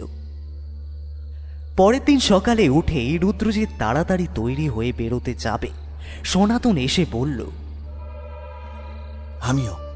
আমিও যাব তোমার সাথে। সেই ছোট থেকে মানুষ করেছি, এই বিপদে কি তোমাকে আমি একা ছেড়ে দিতে পারি? কি করে তোমাকে একা ছেড়ে দিই বলো তো? আর তাছাড়া তুমি ওখানে একা একা খাবে কি করে? রান্না তো পারো না। আমি তোমার সাথে যাচ্ছি, ব্যাস। রুদ্রজিৎ অনেক বোঝানোর চেষ্টা করলেও সনাতন কিছুতেই কোনো কথা শুনল না। অগত্যা তাকে নিয়ে রুদ্রজিৎ তার রাজবাড়ি সুরভপুরের উদ্দেশ্যে বেরোল। বেলা 11টার মধ্যেই তারা পৌঁছে গেল অনেকটা রাস্তা। মাত্র আর 1 ঘন্টার রাস্তা বাকি ছিল। অথচ হঠাৎ এমন ঝড় বৃষ্টি আসলো যে রুদ্রজিৎ আর গাড়ি চালাতে পারছিল না। গাড়িটা থামিয়ে একটা দোকানের ছাউনির নিচে আশ্রয় নিতে হলো তাদের। তবে এভাবে কেটে গেল প্রায় 3 ঘন্টা। সনাতন বলে উঠল, দেখছো তো ছোট বাবু, এই বৃষ্টি কেমন জ্বালাচ্ছে। পথেই এত বাধা, ওখানে গিয়ে যে কি হবে কে জানে। হায় ঈশ্বর, রক্ষা করো দাদা বাবুকে। কি আবার হবে? আরো বাধা পড়বে। আর এসব জেনেই তো আমি এগিয়েছি। তবে তুমি শুধু শুধুই এলে এই ঝামেলার মধ্যে কাকা। যাক গিয়ে, শুনবে না আর কি বলবো। ওদিকে বৃষ্টি একেবারেই থেমে গিয়েছিল। ততক্ষণে 2টো বেজে গেছে। রুদ্রজিৎ বলে উঠল, আচ্ছা কাকা, বৃষ্টি তো থেমে গেছে, চলো এবার একটা ভালো খাবার হোটেল খুঁজি। আর খুব খিদে পেয়েছে গো। সামনেই একটা ভাতের হোটেল ছিল। খাওয়া দাওয়া সেরে আবার 3টের সময় গাড়ি স্টার্ট করলো রুদ্রজিৎ। তবে হিসেব মতো ওখান থেকে 1 ঘন্টায় পৌঁছে যাওয়ার কথা। তবে প্রতি পদে যেন বাধা তাদের জানান দিচ্ছে। কিছু দূর যেতেই দেখলো রাস্তায় নো এন্ট্রি বোর্ড। গাড়ির বাইরে বেরিয়ে লোকজনকে জিজ্ঞাসা করলো এবং জানল সুরভপুরের দিকে কোনো গাড়ি যেতে দেওয়া হচ্ছে না। তার কারণ অবশ্য সেই যুগলদের অস্বাভাবিক মৃত্যু। তবে রুদ্রজিৎ নিজের পরিচয় দিতে আর তাদের আটকালো না কেউ। তবে আবার কিছু দূর যেতে গাড়ি থামাতে হলো রুদ্রজিৎকে। আবার কি হলো গো ছোট বাবু? রুদ্রজিৎ নেমে ভালো করে দেখে বলল, রাস্তায় পিন পড়েছিল, ব্যাস চাকায় গেঁথে গেছে, পাংচার। যা, এবার কি হবে? কি আবার হবে? চাকা চেঞ্জ করতে হবে। ভাগ্যিস এক্সট্রা সাথে রাখি, না হলে যে কি হতো। চাকা চেঞ্জ করতে কিছুটা সময় লাগলো তার। তারপর আবার তাড়াতাড়ি গাড়ি স্টার্ট করলো রুদ্রজিৎ। তবে ততক্ষণে 5:30টা বেজে গেছে। সন্ধ্যা নামবে আর কিছুক্ষণের মধ্যেই। রাজবাড়ি পৌঁছতে তো সেই সন্ধেই হয়ে যাবে। আসলে এসব তার ইচ্ছেতেই তো হচ্ছে, নয় সেই সকালে বেরিয়ে সারাটা দিন চলে গেল, এখনো আমরা পৌঁছতেই পারলাম না। এমনও হয়। আচ্ছা ঠিক আছে, একটু দেরি হচ্ছে না হয়, আর কি করা যাবে। এত ভেবো না, এই তো আর 8 ঘন্টার মধ্যে পৌঁছে যাব। ঘড়ির কাঁটায় 6:05। যখন তারা সুরভপুর ঢুকল সূর্য অস্ত গেছে, তবে সামান্য আলো তখনও আছে। গ্রামে তেমন কোনো লোক দেখা যাচ্ছে না যে কাউকে সেই বাড়ি যাওয়ার রাস্তা জিজ্ঞাসা করবে রুদ্রজিৎ। গাড়ির বাইরেই কিছুক্ষণ দাঁড়িয়ে এদিক ওদিক দেখতে লাগলো সে। এমন সময় পেছন থেকে কেউ যেন তার নাম ধরে ডাকল, একটা নারীর কণ্ঠস্বর, রুদ্র, রুদ্র। চমকে পেছন ফিরে তাকিয়ে দেখল কেউ নেই। সনাতনকে জিজ্ঞাসা করল, কাকা, একজন মেয়ের গলা শুনতে পেলে? আমাকে নাম ধরে ডাকলো। কই না তো, তাছাড়া এখানে তো কেউই নেই। কে ডাকবে? হ্যাঁ কাকা, আমিও শুনলাম, কেউ ডাকলো আমায়। তোমার নাম এখানে কে জানবে? তুমি তো প্রথমবার এলে। তবে কি এখানে ছোট বাবু, তুমি তুমি তাড়াতাড়ি গাড়িতে উঠে এসো। এ জায়গা মোটেও সুবিধের নয়, তাড়াতাড়ি করো। আর আমরা যেখানে যাচ্ছি, ভূতের বাড়িতেই তো যখন থাকতে যাচ্ছি, তবে আর এখানে ভয় কিসের কাকা? আমি তো শুধু কাউকে খুঁজছি যে রাজবাড়ির রাস্তাটা বলে দেবে। 3 দিকে রাস্তা ঘুরে গেছে, কি করে বুঝবো কোন দিকে যাব? আবারও কারোর ডাকে ফিরে তাকালো রুদ্রজিৎ। তবে এবার সে দেখল সামনে দাঁড়িয়ে আছে সুন্দরী এক রূপসী নারী। রাজবাড়ি যাবেন না নাকি? হ্যাঁ, কিন্তু আপনি জানলেন কি করে? আমি তো সব জানি। এই বলে হাসতে লাগলো সেই রূপসী। রুদ্রজিৎ বুঝতেই পারছিল এই নারী কোনো সাধারণ নারী নয়। তবে ওকে কিছু বুঝতে দিল না, উল্টে জিজ্ঞাসা করল, আসলে কোন দিক দিয়ে যাব সেটাই কনফিউজড আর কি, মানে বুঝতে পারছি না কোন রাস্তাটা। রূপসী সামনের এক রাস্তা দেখে বলল, ওই দিকের রাস্তাটায় সোজা যাবেন, তবে তাড়াতাড়ি যান। আপনাদের আগেও 2 জন ওই রাস্তায় গেছে, এক দম্পতি। যদি ওনারা ওই মহলে পৌঁছে যায়, তবে আর ওদের কেউ বাঁচাতে পারবে না, কারণ কোনো সুখী দম্পতি কোনো প্রেমিক যুগলদের বেঁচে থাকতে দেয় না ওই পেতনি। এক ভয়ঙ্কর অট্টহাসিতে যেন আকাশ বাতাস ভরে উঠল। তারপর কোথায় যেন মিলিয়ে গেল সেই নারী। রুদ্রজিৎ ঢোক গিলে তাড়াতাড়ি গাড়িতে উঠে গাড়ি স্টার্ট করলো। তারপর সনাতনকে বলল, আমরা অনেক দেরি করে দিয়েছি বোধহয় কাকা। অবশ্য ইচ্ছে করেই তো দেরি করানো হয়েছে। ওই দম্পতিকে বাঁচাতেই হবে, নয় কখনো আমি নিজেকে ক্ষমা করতে পারবো না। ও আমাদের চ্যালেঞ্জ করছে, তাই তো ইচ্ছে করেই বলে দিল ও আমার পরীক্ষা নিতে চায় কাকা। তুমি মানুষের সাথে জিততে পারো বাবা, তবে প্রেতাত্মার সাথে কিভাবে জিতবে? দেখলে না কেমন ভয়ঙ্কর ভাবে হাসছিল? ও জানি তুমি পারবে না, তাই তো মজা দেখছে। আমাকে যে পারতেই হবে কাকা।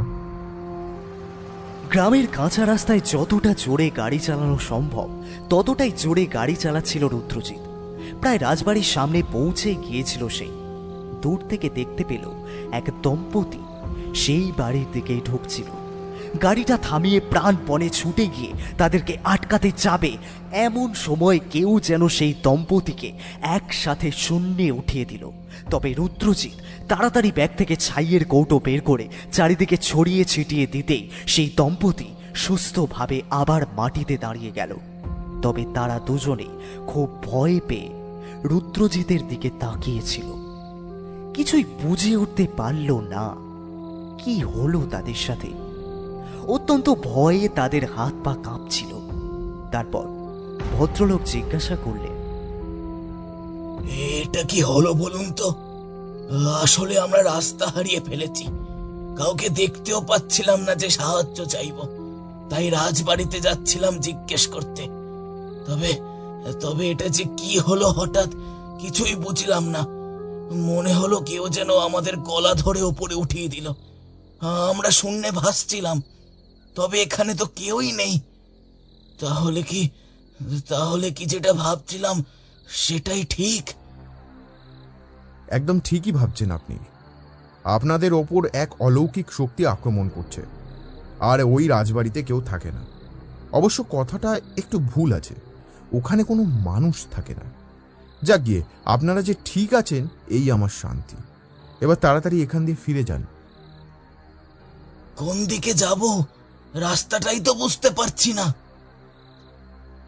আচ্ছা, আমি আপনাদের দেখিয়ে দিচ্ছি, চলুন। ওদের সঠিক রাস্তা দেখিয়ে দিল রুদ্রজিৎ। যাওয়ার আগে ভদ্রমহিলা বললেন, অনেক ধন্যবাদ আপনাকে, আপনি না আসলে হয়তো। আচ্ছা ঠিক আছে, তবে এসব আপনাদের আর ভাবতে হবে না। আসলে এই রাজবাড়ির ত্রিসীমানায় যারাই আসে তাদের সাথে এরকম অলৌকিক ঘটনা ঘটেই থাকে। এই নিন, এই জবা ফুলটা কাছে রাখুন, আর কেউ কিছু করতে পারবে না। দম্পতি চলে গেলে রুদ্রজিৎ সনাতনকে বলল, কাকা, দেখলে তো আর একটু দেরি হলে কি হতো। এই কারণেই আমি আজ এখানে এসেছি। তবে এইভাবে তুমি কতজনকে বাঁচাবে ছোট বাবু? আমার শেষ নিঃশ্বাস পর্যন্ত আমি চেষ্টা করে যাব, যাতে আমার সেন বাড়ির অভিশাপে আর একটাও প্রাণ বলি হতে না হয়। তাই তো এই অমাবস্যার রাতে এখানে এলাম। এবার ভিতরে চলো। তবে ভিতরে যাওয়ার আগে একটা কাজ করতে হবে। তুমি এখানে দাঁড়াও, আমি আসছি। রুদ্রজিৎ ছাইয়ের কৌটো থেকে ছাই বের করে রাজমহলের চারপাশে গোল করে ছড়িয়ে দিল, যাতে কোনো ভূত বা প্রেত ওই সীমার বাইরে যেতে না পারে। তারপর সনাতনকে হাসতে হাসতে সে বলল, কাকা, সবাই ভূত তাড়াতে চায়, আর আমি নির্দোষ মানুষদের বাঁচাতে ভূতকে এই ছাইয়ের রেখা কেটে এই বাড়ির মধ্যেই আটকে দিলাম এই কদিনের জন্য, যাতে বাইরে না যায়। তারপর সনাতন আর রুদ্রজিৎ মেন দরজার সামনে যেতে দরজাটা খুলে গেল। এই কি ছোট বাবু, কেউ তো নেই, তবে কে দরজা খুলল? এই সব লজিক খুঁজতে যেও না কাকা, এখানে এমন অদ্ভুত ঘটনাই ঘটতে থাকবে। আচ্ছা, তুমিও এই জবা ফুলটা রাখো তো। আমাকেও কিছু করবে না, আমি তো আর এই বংশের কেউ নই। কথাটা বলতেই একটা ঠান্ডা হাওয়া বয়ে গেল ওদের দুজনের ওপর দিয়ে। তারপর সারা বাড়িতে বিদ্যুতের ঝিলিক দেখা গেল, আর সাথে হঠাৎ বজ্রপাত হলো। এ কি হচ্ছে গো? ভেতরে গেলে তো আরো না জানি কি কি হবে।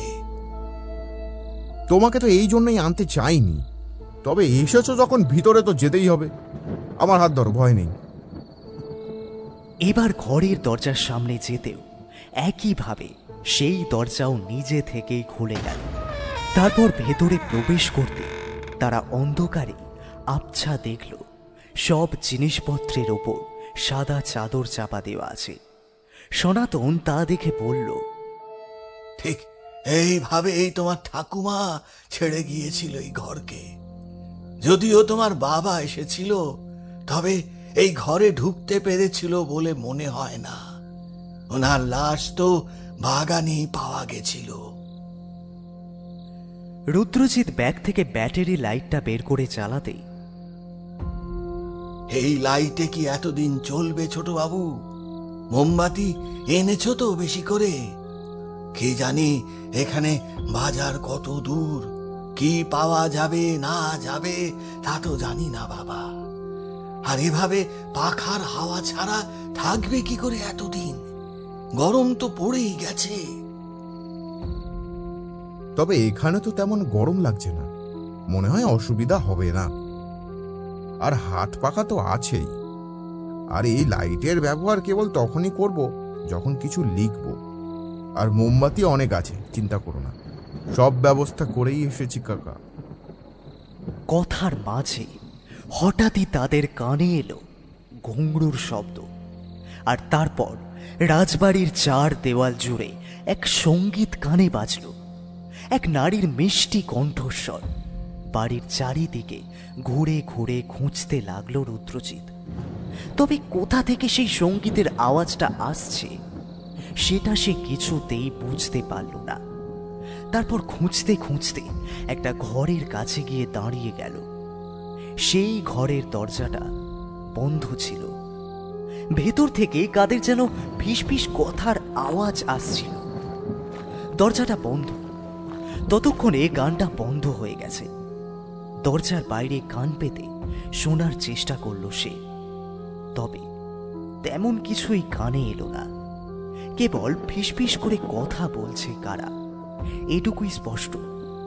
কিছু না ভেবে দরজাটা খুলে দিল সে। তবে তখন আর কোনো ফিসফিস শব্দ নেই। ঘরটা ঘুটঘুটে অন্ধকার। টর্চ দিয়ে ঘরের চারিদিকটা ভালো করে দেখতে চোখে পড়ল দেওয়ালে এক বাইজির নৃত্যের ছবি। সেই সুন্দরী বাইজি যে চন্দ্রিমা তা সে দেখে চিনতে পারল, কারণ রাস্তায় এই রূপেই চন্দ্রিমা তাকে দেখা দিয়েছিল। এক দৃষ্টে তাকিয়েছিল সেই ছবিটার দিকে। হঠাৎই কেউ যেন বলে উঠল, অমন করে তাকিও না গো, আমার প্রেমে পড়ে যাবে। টর্চটা বন্ধ করে দিল রুদ্রজিৎ। সেই ছবিটা যেন অন্ধকারেও জ্বলজ্বল করছে। হঠাৎই গাটা ছমছম করে উঠল তার। তখনই সনাতনের চিৎকার শুনে দৌড়ে ছুটে গেল সে। তবে গিয়ে দেখল সনাতন মোমবাতি জ্বালিয়ে একটা চেয়ারে দিব্যি বসে আছে। সনাতন কাকা, তুমি চিৎকার করলে কেন? কই না তো, হ্যাঁ আমি তো বসে একটু আরাম করছিলাম, চিৎকার করব কেন? আচ্ছা ঠিক আছে। তুমি কি কারো চিৎকার শুনলে গো ছোট বাবু? না না, ছাড়ো ওসব, চলো খেয়ে নেই, অনেক রাত হলো। পরোটাগুলো এমনিই ঠান্ডা খেতে হবে, এরপর আরই খাওয়া যাবে না। ছোট বাবু, কেন এত কষ্ট করছো গো? মিষ্টি দিয়ে পরোটা খেতে পারবে তুমি? কোনোদিন তো এভাবে খাওনি। একটু কষ্ট করলে যদি কিছু ভালো হয় তবে তো কষ্ট করাই যায়, তাই না? নাও চলো খাই, আর একটা মোমবাতি জ্বালিয়ে দিই, দাঁড়াও। রাতে বড় হলঘরটাতেই শুয়েছিল রুদ্রজিৎ আর সনাতন। হঠাৎই কারোর কান্নার শব্দে ঘুম ভাঙল রুদ্রজিতের। তাড়াতাড়ি উঠে বসল সে। ভালো করে শোনার চেষ্টা করল কোথা থেকে আসছে আওয়াজটা। ঘরে মোমবাতি জ্বলছিল। সেই মোমবাতির আলো এসে দেখতে পেল সামনের সিংহাসন চেয়ারটায় কেউ বসে আছে, আর কান্নার শব্দ সেখান থেকেই আসছে। তাড়াতাড়ি সামনে গিয়ে দেখল সে, তবে তখন কেউই ছিল না। তারপর আবার ঘুমোতে যাচ্ছিল সে। অনুভব করল তার পেছনে যেন কেউ আসছে। আর চোখে একবার দেখল কারোর ছায়া পড়ছিল পরিষ্কার। তারপর সে দাঁড়িয়ে যেতে সেই ছায়াটাও দাঁড়িয়ে গেল। তারপর পেছনে ভয়ে ভয়ে তাকালো একবার, তবে কাউকেই দেখতে পেল না সে। পরিষ্কার বুঝতে পারল সেই প্রেতনি তাকে ভয় দেখাচ্ছে। আবার নিজের জায়গায় গিয়ে শুয়ে পড়ল সে। তবে ক্রমাগত কেমন সব আওয়াজ তার কানে আসছিল। মোমবাতির আলোয় যেন বারবার সেই চেয়ারের দিকে চোখ চলে যাচ্ছিল, আর মনে হচ্ছিল সেখানে এখনো কেউ বসে আছে। এভাবেই একসময় ঘুমিয়ে পড়ল সে। তবে আবার এক নারীর কণ্ঠস্বর শুনে তার ঘুম ভাঙল। তাকে তার নাম ধরে ডাকল কেউ। উঠে বসে ভালো করে শোনার চেষ্টা করল। তারপর মনে হলো পাশের ঘর থেকে আওয়াজটা আসছে। তাড়াতাড়ি উঠে পাশের ঘরের দিকে ছুটে গেল সে। তবে দরজাটা বন্ধ ছিল। দরজাটা ঠেলে খুলতেই দেখল একটা চেয়ারে কেউ বসে আছে। চেয়ারটার পেছন দিকটায় দেখতে পাচ্ছিল সে, কারণ ওটা ঘোরানো ছিল। সাহস করে সে বলল, আমি জানি তুমি কে, কেন করছো এরকম। মানছি তোমার সাথে যা হয়েছে খুব খারাপ হয়েছে, তাই বলে তুমি নির্দোষ মানুষদের মারছো কেন? চেয়ারটা সামনের দিকে ঘুরতেই তার বুক কেঁপে উঠল ভয়। সাদা চোখের এক নারী, নাক ঠোঁট যেন তোবড়ানো। এতটাই ভয়ঙ্কর লাগছিল যে সে আর কথাই বলতে পারছিল না। সেই অশরীরী নারী বলল, আমরাও তো নির্দোষ ছিলাম, তবে আমরা কেন মরলাম? আমাদের যখন কেউ দয়া করেনি, আমরাও কাউকে ছাড়ব না।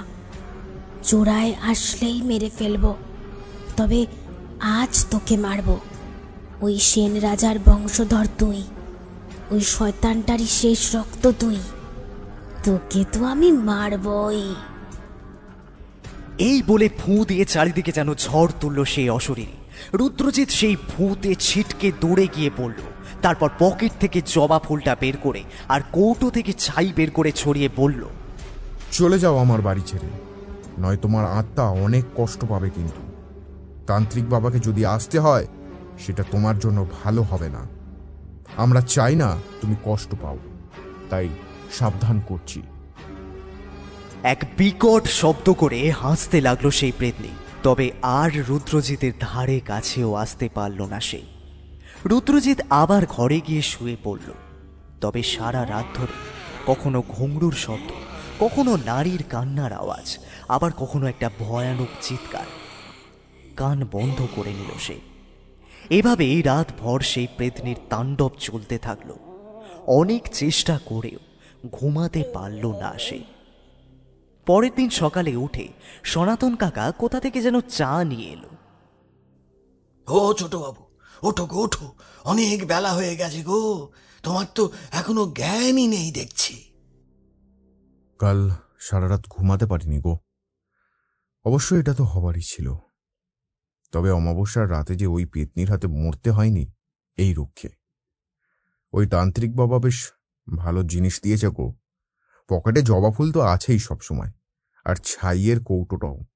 তাই ভয়ে ও আমার কোনো ক্ষতি করতে পারেনি, তবে দূর থেকে বিরক্ত করে গেছে।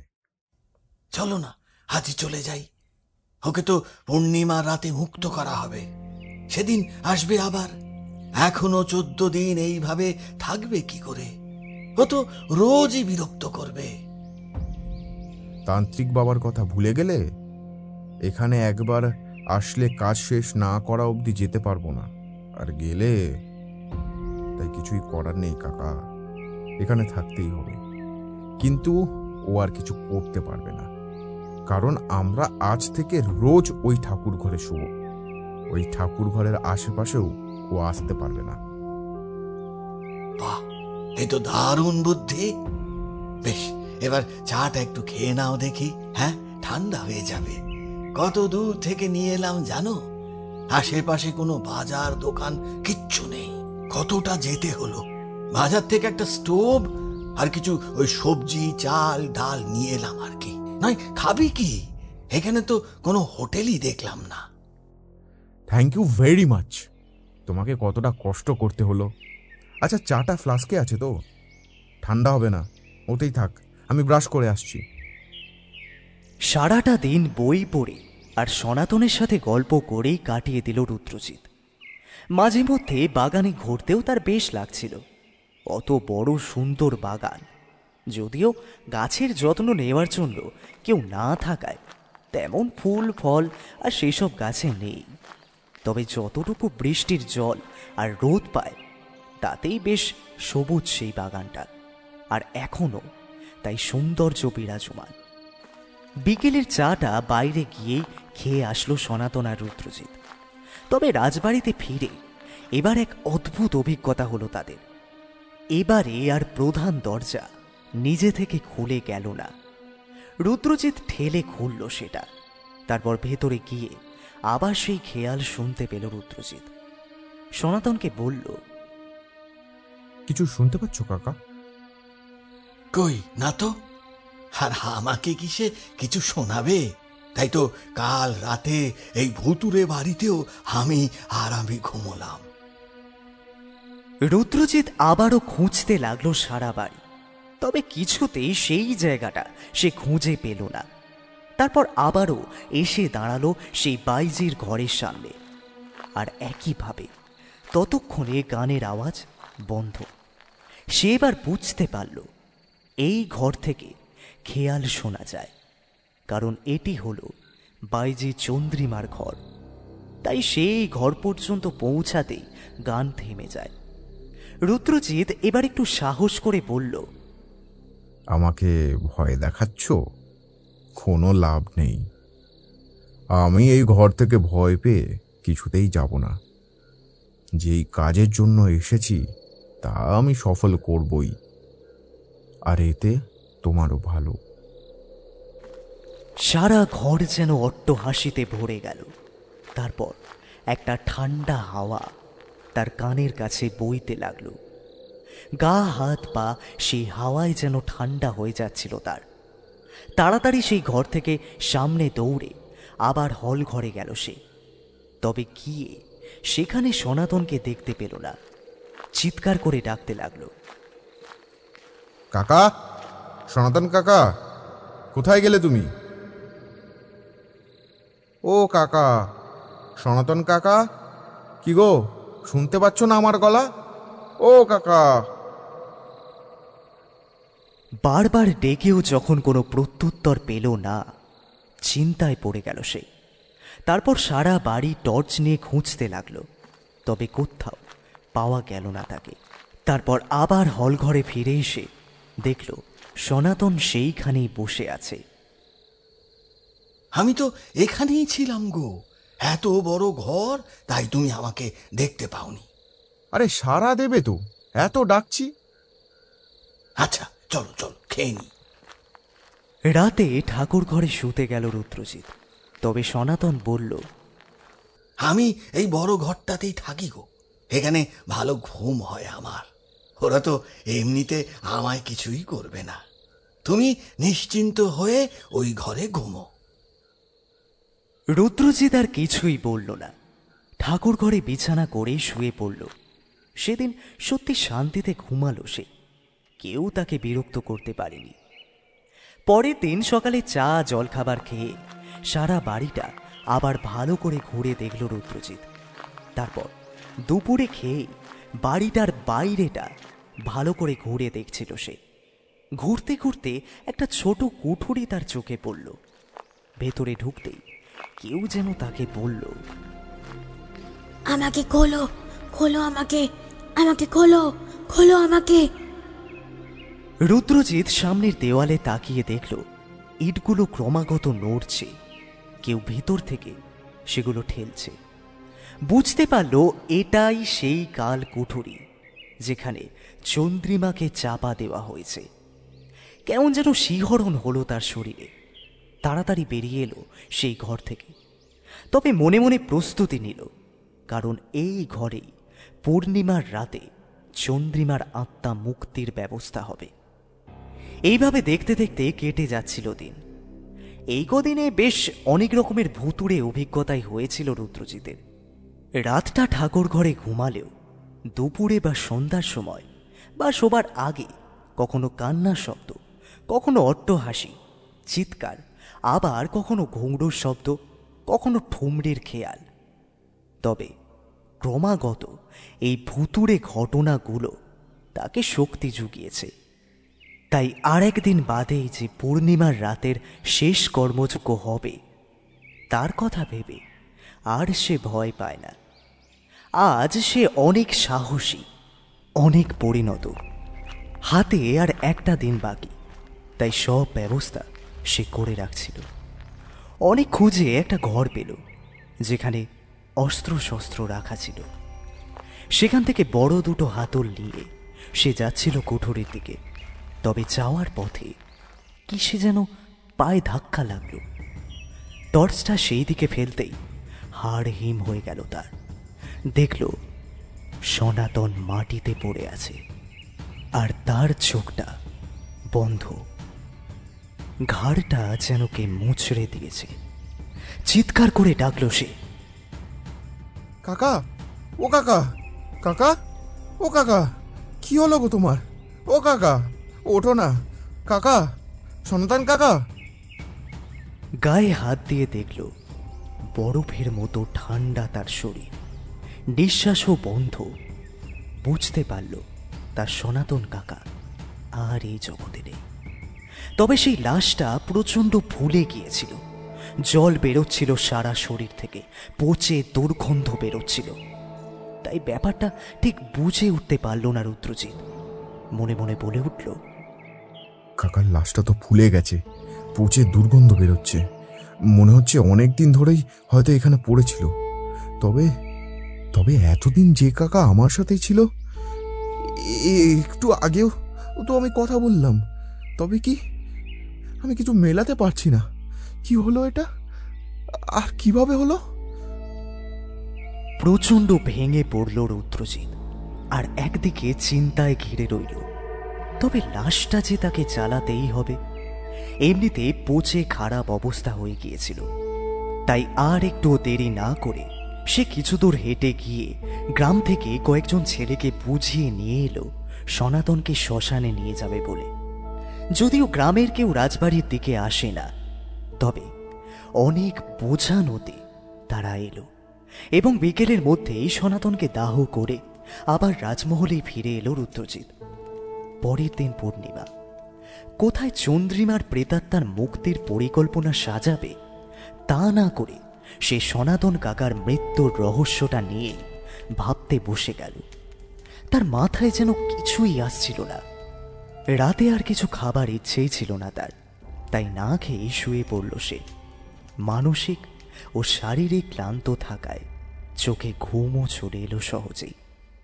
তবে স্বপ্নে সনাতন কাকাকে দেখল সে। সনাতন তাকে বলছে, কি এত ভাবযোগ্য ছোট বাবু, এত ভেবো না। তোমার এমনিতেই এখনো আসল কাজটাই বাকি, ওটায় মন দাও। আমার জীবন থাকলো কি গেল তাতে কারোর কিছু আটকাবে না। তবে তোমার চিন্তা দূর করতেই বলতে এলাম যে আমি সেই দিনই মরে গেছি যেদিন তুমি ঠাকুর ঘরে শুতে গেলে। ওই পেতনি এসে আমার ঘাটটা মোটকে দেয়। চেয়েছিল তোমাকে একা করে দেবে, তবে পারেনি। তাই তো এতদিন তোমার সাথেই ছিলাম, তোমার ছায়া হয়ে। ব্যাস, আজকের রাতটুকু কোনোভাবে কাটিয়ে দাও। কাল চন্দ্রিমার আত্মার সাথে তুমিও তো সব ঝামেলা থেকে মুক্তি পাবে গো।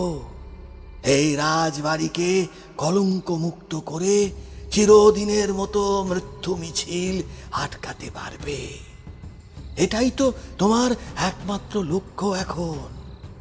তাই আজ রাতটা ভালো করে ঘুমো।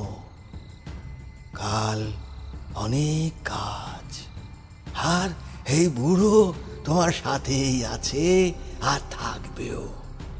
জয়ী হবে তুমি, জয়ী। কার আলতো ছায়ায় যেন ঘুমটা ভেঙে গেল রুদ্রজিতের।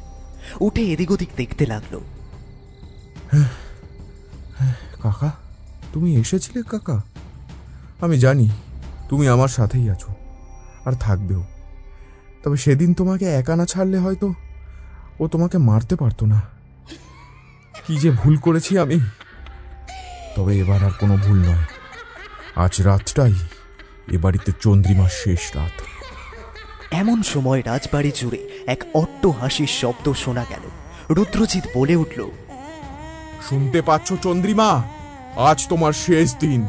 সে তুমি যতই হাসো, তোমাকে এবার ফিরে যেতেই হবে। আবার মহলের চার দেওয়াল জুড়ে ভেসে এলো এক বিকট কান্নার শব্দ। সে যেন এক আর্তনাদ।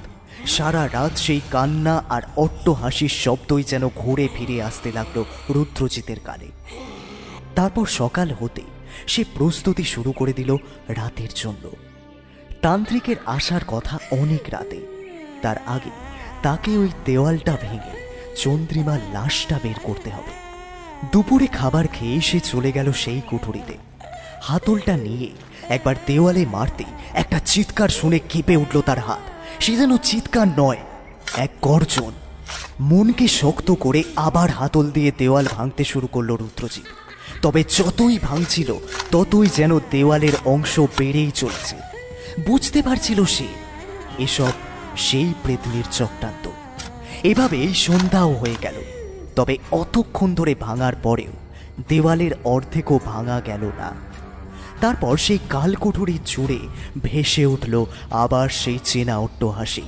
আর তারপর এক কর্কশ কণ্ঠস্বর শোনা গেল, আমাকে তাড়াবি তুই? পারবি না। আমি কোথাও যাব না। এটাই আমার বাড়ি। আর এই বাড়ির আশেপাশে যেসব প্রেমিক যুগল আসবে তাদের সবাইকে আমি মেরে ফেলবো। আমার প্রেম যখন সফল হয়নি, কারোর হবে না।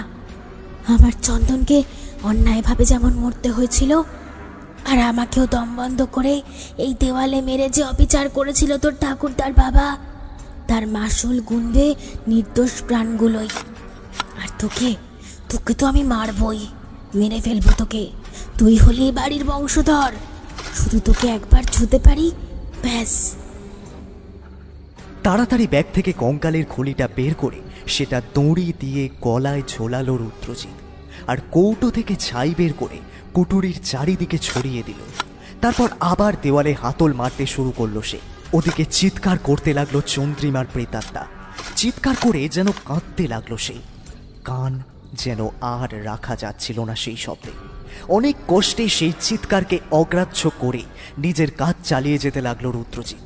এবার আস্তে আস্তে ভাঙতে লাগলো সেই দেওয়াল, উঠে আসতে লাগলো একটা একটা করে ইট, আর ভাঙতে ভাঙতে অবশেষে এক সময় দেখা গেল সেই চাপা দেওয়া লাশ, যার কঙ্কালটুকুই অবশিষ্ট আছে। তবে দুর্গন্ধে বমি আসতে লাগলো রুদ্রজিতের। কাঁচতে কাঁচতে সে বেরিয়ে এলো ঘর থেকে। তারপর আবার সেই ঘরে গিয়ে কঙ্কালসার লাশটা বের করে একটা ব্যাগে রাখলো সে। তবে কেমন যেন অচৈতন্য হয়ে পড়ছিল রুদ্রজিৎ। একসময় জ্ঞান হারিয়ে ফেলল সে। তারপর যখন চোখ খুলল, দেখল সামনে সেই তান্ত্রিক বাবা বসে আছে। তাড়াতাড়ি উঠে চন্দ্রিমার কঙ্কালসার লাশটা যেই ব্যাগে রেখেছিল সেটা এদিক ওদিক খুঁজতে লাগলো রুদ্রজিৎ। তান্ত্রিক বাবা বলল, চন্দ্রিমার প্রেতাত্মা ওই লাশটা নিয়ে চলে গেছে। তবে এই দেওয়ালে ও এতদিন গাঁথা ছিল, তাই এখানেই ওর পচা গলা শরীরটা মিশে আছে। তাই এই দেওয়াল জ্বালিয়ে দিলেই ওর আত্মার চিরতরে মুক্তি সম্ভব। কারণ আগুন লাগাতেই ওর শক্তি খর্ব হতে থাকবে। তারপর ওই লাশটাও আমরা পেয়ে যাব আর জ্বালিয়ে দিতে পারবো। তবে এইটা ঠিক যে তাহলে এই রাজবাড়ির কিছুটা অংশ কিন্তু আগুনে জ্বলে যাবে। কারণ আমাদের ততক্ষণ অপেক্ষা করতে হবে যতক্ষণ না এই কুঠুরিটা পুড়ে যায়। আর অতটার সময় পাশের ঘরগুলোতেও আগুন লেগে যাবে, ওই কুঠুরিটা পুড়ে ছাই হয়ে যাবে। তবেই কিন্তু আমরা আগুন নেভানোর ব্যবস্থা করতে পারবো। তুমি এই রাজবাড়ির সন্তান, এই সেন রাজবাড়ির শেষ বংশধরী তুমি। এবার বলো, রাজি আছো এই শর্তে? রুদ্রজিৎ আর এক মুহূর্ত দেরি না করে বলল, আমি রাজি বাবা, জ্বালিয়ে দাও এই কুঠুরি। কুঠুরির চার দেওয়ালে আগুন ধরিয়ে দিল তান্ত্রিক। তারপর মন্ত্র জপ করতে লাগলো। চন্দ্রিমার প্রেতাত্মার চিৎকারে কাঁপতে লাগলো সেন বাড়ি। তারপর সেই কঙ্কালসার লাশের ব্যাগটা কোথা থেকে যেন উড়ে এসে পড়ল রুদ্রজিতের হাতে। তারপর সেই লাশটাও জ্বালিয়ে দিল তান্ত্রিক। রাজবাড়ি জুড়ে এক তীব্র গর্জন চলতে লাগলো। এরপর সেই লাশ আর কুটুরি পুড়ে যেতে শান্ত হলো সেই পরিবেশ। চন্দ্রিমার প্রেতাত্মা শেষবার তাদের সামনে এসে গর্জে উঠল, আর তারপরে ছটফট করতে করতে কোথায় যেন মিলিয়ে যেতে লাগলো সে। আর এক সময় তাকে দেখা গেল না, বোঝা গেল সে চিরতরে লুপ্ত হয়েছে। তারপর সারা রাজবাড়ির দেওয়াল জুড়ে অতৃপ্ত প্রেতাত্মাদের আর্তনাদ শোনা গেল। যেসব নিষ্পাপ প্রাণ অকালেই ঝরে গেছে, হয়তো তাদেরই আর্তনাদ। তারা কিছুক্ষণ পরে আবার শান্ত হলো। ওদিকে জলের ব্যবস্থা করে রেখেছিল তান্ত্রিক। তাড়াতাড়ি জল ঢেলে নেভাতে লাগলো পাশের ঘরের আগুন।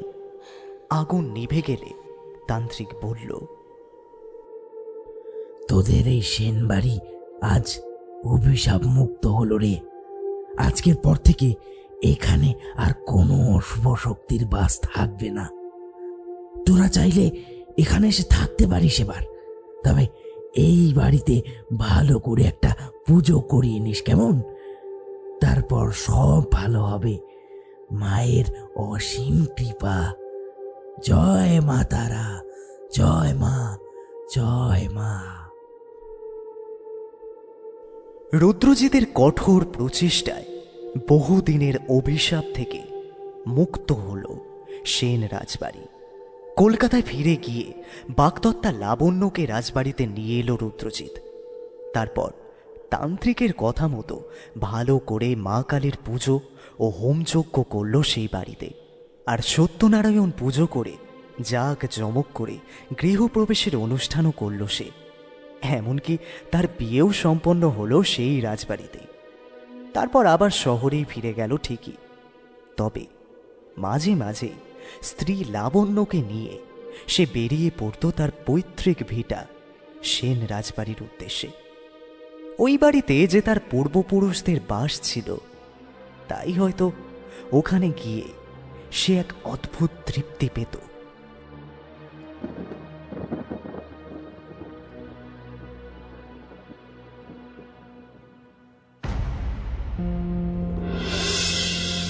শুনছিলেন সুমেলি কাঞ্জিলাল মুখার্জির কলমে ভয়ঙ্কর ভয়ের গল্প সেন বাড়ির মানুষ খেকো।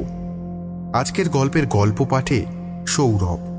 বিভিন্ন চরিত্রে খুশি, সপ্তর্ষি, বর্ণালী, রাজ চট্টোপাধ্যায়, নিতু, দেবাজিৎ, রুদ্র, পাপিয়া, সৌমিক ও অস্মিতা। গল্পের নাট্যরূপ দান করেছেন পাপিয়া। শব্দগ্রহণ জয়া। ধ্বনি পরিকল্পনা ও আবহ সঙ্গীতে সৈকত। প্রচার অলঙ্করণ পিয়ালি ও Ink Blaze Creations. Recording studio Radha Gobinda Records. সমগ্র পরিকল্পনা ও পরিচালনায় নিত্যানন্দ চক্রবর্তী। প্রত্যেক শনিবার রাত 10টায় রাতের বৈঠকখানা নিয়ে আসে নতুন নতুন সব গল্প। সেই সব গল্প যদি আপনি শুনতে চান, তাহলে এখনই সাবস্ক্রাইব করুন আমাদের চ্যানেল।